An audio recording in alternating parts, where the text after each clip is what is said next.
a feeling you'd come back and save me from all the... We do not screen the women who come to the socials. I don't want to screen the women who come to the socials. We've never done that. We've always said that, and we never will do it.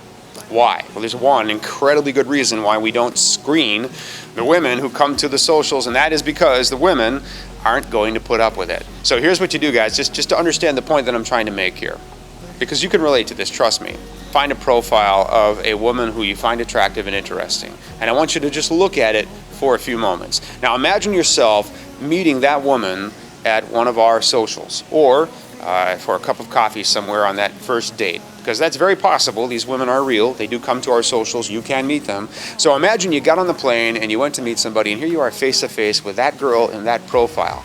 Now imagine that you've been talking and it's interesting on both sides. And it's very engaging. You can feel the chemistry developing between the two of you. You're attracted to her. She's attracted to you. She hangs on your words. She finishes your sentences for you. The two of you are leaning into each other so you can definitely hear each other, and you're as focused on each other as you can be. And this is going well. We've all had a time like that in our previous dating life when we met somebody and found that chemistry and mutual attraction, and in those early moments it was fabulous, right? So imagine that you're having that experience with a girl whose profile you're looking at. Now imagine that you've got to say something to her at a moment like that, which essentially sounds like this.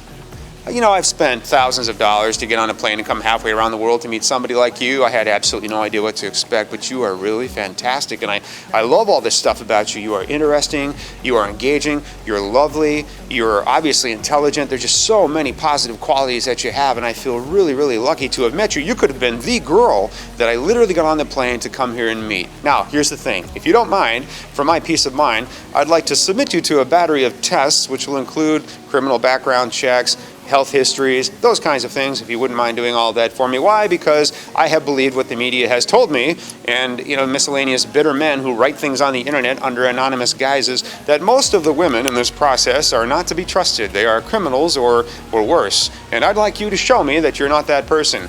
What do you say? Now just imagine having that conversation, right? Because that is the conversation that our writer on Facebook would literally expect you guys to have with any of these women, right? How are they going to react to that? How would you react to it? You get on the plane, you go halfway around the world, you're sitting in front of that beautiful girl, and things are going really well, and she says, if you don't mind, I've heard a lot of goofy stuff about you guys from America. I hear most of you guys are sex tourists, and once we arrive in America, you beat us up and that kind of thing. So if you don't mind, I'd like to put you through a battery of psychological tests to prove your worth as my life partner before we get too serious, right? How would you respond to that?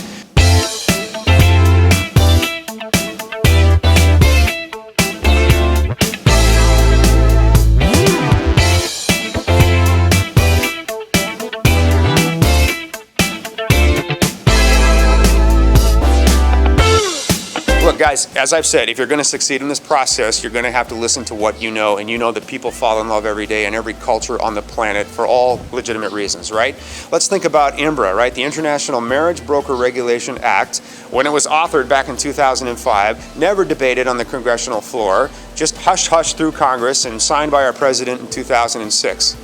And that law, guys, when you read the way the law is written, it says that based upon an incredibly limited study by a retired associate professor somewhere, I think, in the South, no offense to my friends in the South, but all of us, all 100% of us, should be labeled as dangerous. If you are interested in meeting an international life partner, you are dangerous and you need a label. And so the IMBRA legislation came along and said just the fact that you guys are looking outside of American borders for a life partner makes you dangerous. We obviously should label you so everybody will know who you are and how dangerous you are. And of course that's completely foolish, and we know how we felt when those labels were attached to us, right? Our Congress painting with a wide brush based upon a very few tragic examples, writing a law that impacts all of us, marriage agencies, and all of you clients, right? Look, the women in this process are every bit as real as you are, and they would feel the exact same way, and we would offend all of them if we asked them to be screened, and nobody would come to our socials, and you would waste your money going to Odessa, Ukraine, or, Latin America or Asia or wherever you want to go. Join men from all over the world as they take a trip and find their future brides. Check out our website at saint-petersburg-women.com. If you enjoyed this video, be sure to give us a thumbs up and subscribe to our channel. Then click on the notice bell to get notified every time we add something new.